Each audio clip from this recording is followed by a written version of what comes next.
భర్తలో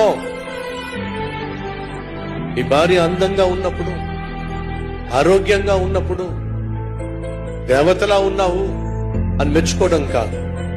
భార్య ఆరోగ్యం ఒకవేళ బాగోలేకపోయినా, ఆకారం ఒకవేళ కోల్పోతున్నా, ఒకవేళ బరువు పెరుగుతున్నా, అనారోగ్యాన్ని బట్టి బక్కచిక్కిపోతున్నా, నువ్వు అనుకున్నంత అందంగాను ఆకారంగాను ఉండకపోయినా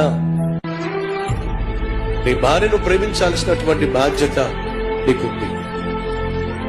కానీ ఈరోజు భర్త భార్య ఆకారాన్నే ప్రేమిస్తున్నాడు, అందాన్నే ప్రేమిస్తున్నాడు, కానీ భార్యను భార్యగా ప్రేమించలేకపోతున్నాడు. దయచేసి గమనించండి. ఈ అందం కావచ్చు, ఆకారం కావచ్చు, ఆరోగ్యం ఉన్నంత వరకే నీకు కావచ్చు, నీ భార్య కావచ్చు. నువ్వు ప్రేమించాల్సింది అందాన్ని కాదు, నువ్వు ప్రేమించాల్సింది నీ భార్యను. నీ భార్య అనే ఒక వ్యక్తిని నువ్వు ప్రేమించాలి. ఎందుకని? రెక్కలు వచ్చినప్పుడు నీ బిడ్డలు ఎగిరిపోతాడు. చివరికి మిగిలేది మాత్రం 2 మోడులు, భార్య భర్త.